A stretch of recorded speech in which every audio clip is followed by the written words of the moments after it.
The Human Rights Commission has appealed to communities across the country to refrain from taking the law into their own hands. It's condemned violence in recent weeks directed at foreign nationals and the destruction of property. In the latest incident, more than 20 foreign-owned shops were looted in Atteridgeville and surrounding areas in Pretoria on Monday night.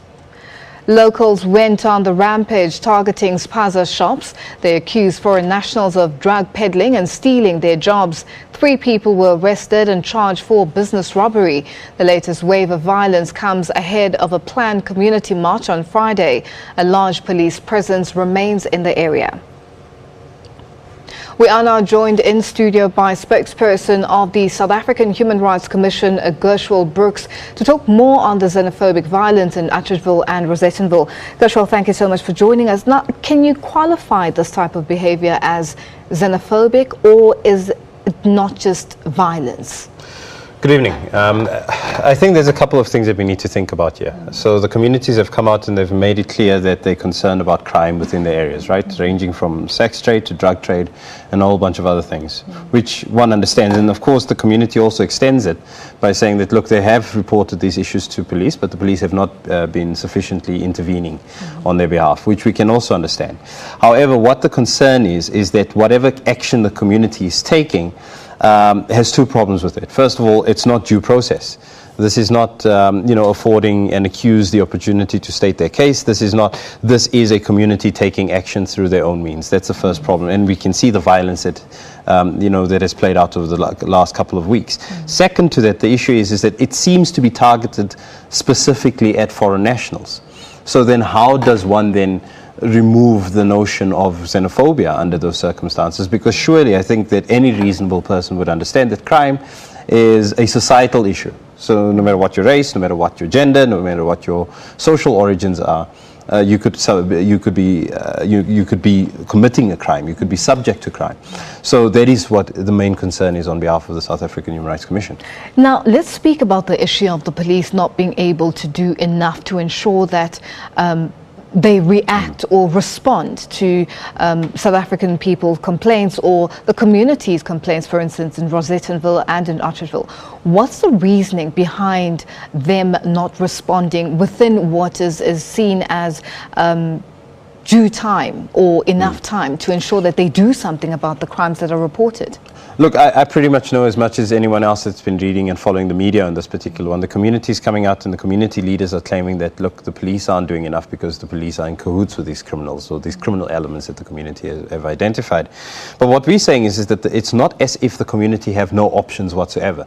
There are other means of being able to sort this issue out then. If you have a concern with police corruption, I mean, you know for a fact that the media gets approached with this type of thing regularly, where there's a sting operation of sorts from the media, where the media intervenes and actually takes this matter forward and brings it to the attention of the relevant authorities. And you see massive overhauls happening. I mean, this happened in El Dorado Park 2 or 3 years ago with the lolly lounges issue. So my question to those communities is that I understand that there's fear. We understand that there are people that are held in the grip of crime, for example. But why is it that this community can't rally themselves and take the necessary action rather than getting together and, for example, committing acts of criminality themselves? What's the reaction from the communities with what the Human Rights Commission is saying? Have you been able to engage with them, and what's their reaction to what you are saying as an organization? Look, I think that as the South African Human Rights Commission, we need to take this matter further, and obviously our secretariat, the people that do the letter of the law, as they would say, the people that cross the T's and dot the I's in terms of the law, they need to look at this issue and take it forward and see how we're going to approach this. Because at this stage, the question that we have to ask ourselves is it just going to be a punitive thing, or is this going to be a mediatory process, or is it going to be a combination of both? Because those are the options that are availability. And obviously we also need to engage with communities. We have a presence throughout 9 provinces within communities, but we're only 214 people that need to service 55 million South Africans. So what we really need is the cooperation of communities under these circumstances to make sure that we can bring this type of xenophobia to an end, because it infringes on multiple human rights. And these human rights, as set out in Chapter 2 of our Constitution, extend to all who find themselves in South Africa. Are we doing enough as a country I think a lot more can be done. I think that we need to open up engagement, and I think we need to also be very honest and frank with ourselves. Can we possibly qualify and say that all criminal acts are committed by people who find their birth and their origins outside of South Africa? I think no. I think it's disingenuous. We have to be honest. We also contribute to the crime levels. If there's a drug trade, surely there are purchasers of those drugs. Similarly to, as well as if there's a sex trade, there are people that go there for those particular purposes, and many of them are South African. So I think that we need to be honest and deal with our own social issues first. And second to that, yes, if there is an issue of illegality, if there is a criminal issue, of course the community needs to act, but they need to act within the bounds of the law. And that is our message. Now, Gushwell, what's the legal penalty for people to have found to have participated in xenophobic attacks or criminal acts within, for instance, Atteridgeville or Rosettenville? We've seen a lot of houses being burned, people being beaten up, and now it just seems to be escalating, where every couple of years we go through this situation in South Africa in different areas where it just flares up, as you mentioned earlier, Eldorado Park, Loli, and now KZN, Durban, the last time. So what do people understand that it's a criminal act, and what sort of penalties are then given to these people to ensure that other community members are aware and they go through the processes? Look, I mean, our mandate is specifically taken from, we receive, our mandate is given to us by Chapter 9 of the Constitution. However, the rights that we protect is set out in Chapter 2 of the Constitution. So we really look at the human rights aspects, the rights that the Constitution provides. But luckily, I'm in a position to give you a bit of a breakdown of some of the charges these people are facing. And I think even your news report alluded to that. I mean, from robbery to common theft, to arson, to assault, to a whole bunch of other serious criminal charges that people are facing. But that is, of course, for the police to investigate and for the National Prosecuting Authority to investigate. And we don't confine our work to that. What we're concerned with are the fundamental human rights that are being infringed on. I'll give you one example. Section 9 of the Constitution gives us the right to equality, no matter what your birth, no matter what your social origin or your ethnicity, which means that our Constitution specifically makes it unlawful for people to discriminate against people of from other nationalities, or to be xenophobic in essence, to make it very simple. Now, is it an issue of maybe communities not understanding what the Constitution is and what legal rights, whether foreign or South African born, it entitles any individual in the country? I think the biggest concern in South Africa is that despite us having the world's greatest constitution, I think many South Africans are at odds with those very same rights that we extend. I mean, if you have to think about the treatment of women in this country, if you have to think about the treatment of the LGBTI community, if you look at the numerous incidents of, we just came out of last week, we had a national investigative hearing on racism via the social media. It's a massive problem.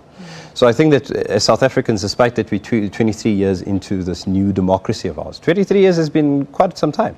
We're still at odds with many of the rights, and we're not too keen on, a lot of the time we're happy with the rights that we afforded, but we're not too happy in protecting the rights of others. And that is part of the dialogue that the South African Human Rights Commission wants to add to. Now, let's speak about Joburg Mayor Herman Mashaba, who was somewhat blamed for the Rosettenville saga. How do we ensure that political leaders avoid crossing those boundaries where it becomes a situation where they get blamed for issues that they had no control over?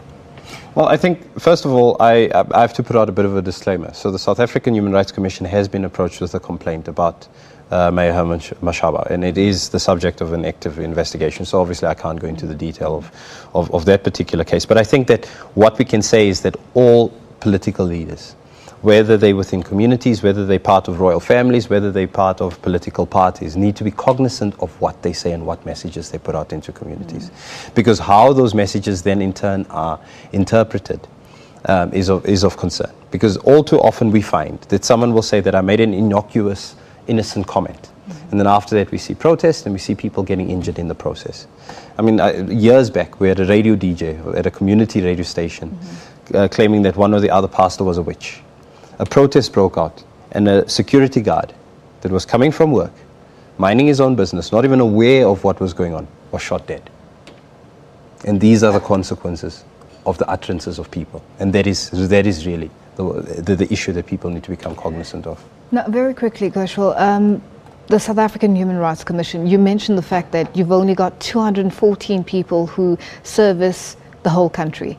How do you manage, and what needs to happen for the South African Human Rights Commission to get more people and to get more footing on the ground? Because clearly there's a lot of work that needs to be done in terms of understanding the Constitution for South Africans or foreign nationals who are in the country and understanding their rights going forward. Well, maybe my appeal would be that the very same people that are organizing their communities into these marches and into some of these activities that we've seen can maybe approach the South African Human Rights Commission or give us the opportunity to engage with them so that they become advocates on our behalf. Rather spread the message of and the protection and provide the protection that the Constitution provides, as opposed to taking action that A, is not going to solve your problem on a permanent level, and second, will cause us far more problems and trouble than needed.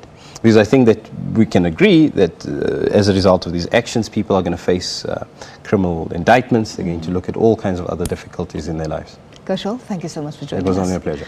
And that was Gushwell Brooks from the South African Human Rights Commission joining us in studio.